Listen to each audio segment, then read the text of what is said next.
Assalamualaikum anak-anak, apa kabar semuanya? Semoga kalian semua dalam keadaan baik ya, amin. Hari ini kalian akan belajar bersama Pak Syazili Al-Akbari. Sebelum kita lanjut, jangan lupa like, share, komen, and subscribe ya. Oke, kita lanjut. Pelajaran hari ini adalah tema 2, subtema 3, pembelajaran ketiga. Baiklah anak-anak, sebelum kita memulai pelajaran, marilah kita berdoa terlebih dahulu. Berdoa dimulai. Bismillahirrahmanirrahim. Rabbi zidni ilman warzuqni fahman. Amin. Hari ini kita akan belajar pelajaran bahasa Indonesia, PPKN dan IPS. Yang pertama tentang menandai informasi pada teks yang dibaca, dan PKN tentang tanggung jawab terhadap masalah sampah, dan IPS menghargai kegiatan ekonomi orang lain. Sekarang kita akan membahas menandai informasi pada teks yang dibaca. Kita dapat menguji pemahaman terhadap sebuah teks dengan cara menjawab pertanyaan-pertanyaan. Agar dapat menjawab pertanyaan-pertanyaan yang diberikan, kita dapat menandai kata kunci yang kita temukan di dalam setiap paragraf. Kata kunci tersebut dapat berupa ide pokok dan akan menjadi pengingat saat kita mengerjakan soal-soal yang diberikan. Nah, bacalah teks berikut dengan seksama. Tentang sampah. Sampah adalah barang atau benda yang tidak digunakan lagi. Dari sifatnya, sampah dibagi menjadi dua jenis, yaitu sampah organik dan sampah anorganik. Sampah organik adalah sampah yang mudah membusuk, seperti sisa makanan, sayuran, atau daun. Sampah anorganik adalah sampah yang tidak mudah membusuk, seperti plastik makanan atau minuman, botol dan gelas minuman, serta kaleng. Sampah yang dibiarkan menumpuk akan menimbulkan bau tidak sedap, sehingga mencemari udara. Sampah yang membusuk dapat mengundang lalat yang dapat menyebabkan bibit penyakit, seperti muntaber. Sementara sampah yang dibuang ke sungai dan dibiarkan menumpuk dapat membuat aliran sungai tersumbat dan meluap saat hujan sehingga menimbulkan banjir.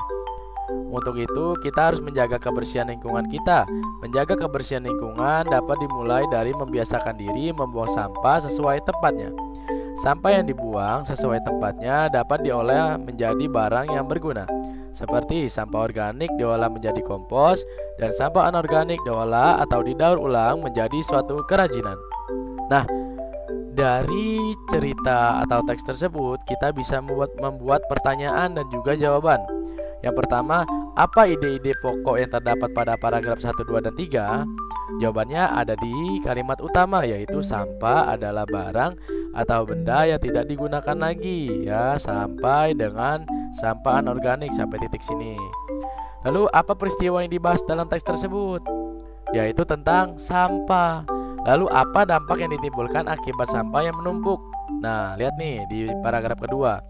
Sampah yang dibiarkan menumpuk akan menimbulkan bau tidak sedap sehingga mencemari udara kalau ada di darat. Lalu kalau ada di air, ya bisa menumpuk dan dapat membuat aliran air sungai tersumbat dan meluap saat hujan sehingga menimbulkan banjir kayak gitu. Nah, sekarang kita akan belajar PPKN. Ya, tanggung jawab adalah keadaan wajib menanggung segala sesuatu. Setiap manusia memiliki tanggung jawab terhadap diri sendiri, masyarakat, dan lingkungan sekitar. Salah satu tanggung jawab yang harus diterapkan di lingkungan sekitar adalah upaya penanggulangan masalah sampah.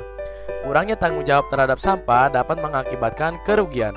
Membuang sampah sembarangan di jalan, sungai, atau selokan dapat membuat aliran sungai atau selokan tersumbat. Tumpukan sampah yang dibiarkan di pinggir jalan juga dapat menimbulkan bau tidak sedap dan mencemari lingkungan. Oleh karena itu, penting sekali bagi kita untuk memiliki rasa tanggung jawab dalam masalah sampah. Dengan sifat bertanggung jawab terhadap masalah sampah, kita dapat menciptakan lingkungan yang bersih dan sehat. Sekarang kita akan membahas IPS. Sebagai makhluk sosial, kita membutuhkan orang lain untuk memenuhi kebutuhan yang tidak bisa kita hasilkan. Kebutuhan-kebutuhan tersebut biasanya dapat kita peroleh dari kegiatan ekonomi. Keterlibatan orang lain dalam kegiatan ekonomi dapat kita temukan pada tahap produksi, distribusi, dan konsumsi. Ada orang yang berperan dalam proses produksi atau distribusi. Ada pula yang berperan dalam proses produksi atau distribusi. Ada pula yang berperan dalam proses konsumsi. Menghargai peranan setiap individu penting dilakukan oleh setiap anggota masyarakat. Jangan lupa kerjakan tugasnya ya anak-anak, halaman 108 yang ayo renungkan. Semangat terus anak-anak belajarnya. Terima kasih.